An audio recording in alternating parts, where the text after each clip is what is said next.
என்னத்த மாவு மஞ்சள் கலர்ல இருக்கு. இது என்ன மாவு சார்? அடை தோசை. இது என்னென்ன போட்டு பண்ணீங்க?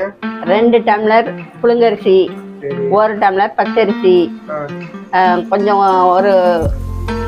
கொஞ்சம் தேங்காய், தேவைக்கேற்ற தேங்காய் போட்டுக்கலாம், காயம், பெருங்காயம், இஞ்சி எல்லாம் போட்டு அரைக்கணும். கடலைப்பருப்பு, நான் சிலவங்க துவரம் பருப்பு பாசி பருப்புன்னு போடுவாங்க, அதெல்லாம் போடல. கடலைப்பருப்பு, உளுந்து கொஞ்சம், ஒரு கை உளுந்து எல்லாம் போட்டு ஆட்டி 2 கருவேப்பிலையை உருவி போட்டு சுற்ற வேண்டிதான். அடை தோசை சூப்பராக இருக்கும்.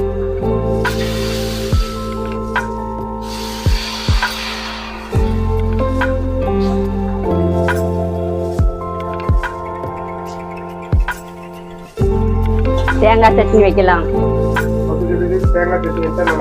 நல்லா இருக்கும். தேங்காய் சட்னி தான் வச்சிருக்கேன். சாம்பார் அவ்வளோ எடுப்பா இருக்காது. அவியல் வைக்கலாம், தேங்காய் சட்னி வைக்கலாம்.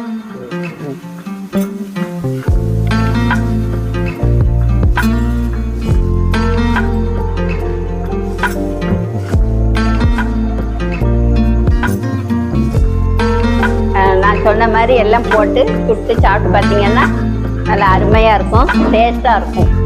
சாப்பிட்டு பாருங்கள், சுட்டு சாப்பிட்டு பாருங்கள்.